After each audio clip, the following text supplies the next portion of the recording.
Hi అండి. ఇంతకుముందు cut చేసిన బ్లౌజ్ పీస్ను మెయిన్ క్లాత్ పైన కట్ చేసుకుందాము. నేను ఇప్పుడు హ్యాండ్స్ అండి డబుల్ ఫోల్డింగ్ పైన పరుచుకొని పఫ్ హ్యాండ్స్ మనం కటింగ్ చేసాం కదా, అది వేసుకొని బార్డర్ ఉన్న వైపున కటింగ్ అయితే చేశాను ఫ్రెండ్స్. దీనికి 2 సైడ్ సేమ్ బార్డర్ అయితే వచ్చింది. మనకు customer border back part కొద్దన్నారు.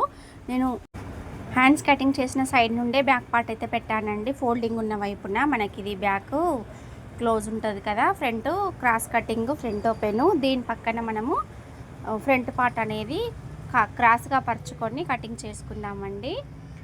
Front part తీసిన తర్వాత దీని పక్కనే మనం షేప్ బెల్టులు అనేవి తీసుకోవచ్చు. మనం ఈ క్లాత్ అడ్జస్ట్మెంట్ ఏ విధంగా చేసుకోవాలనేది చూసుకొని కటింగ్ అయితే చేసుకోవాలి. చూసుకోకుండా ఒకవేళ కటింగ్ చేసినట్లయితే చిన్న సైజు వాటికి ఏం కాదు, కానీ పెద్ద సైజు బ్లౌజులకి క్లాత్ అయితే సరిపోదండి. కటింగ్ చూసుకొని చేసుకోవాలి, పర్ఫెక్ట్గా సరిపోతుంది. మనం దీంట్లోనే క్లాత్ ఇవి డోరీలు కూడా పెట్టాలి.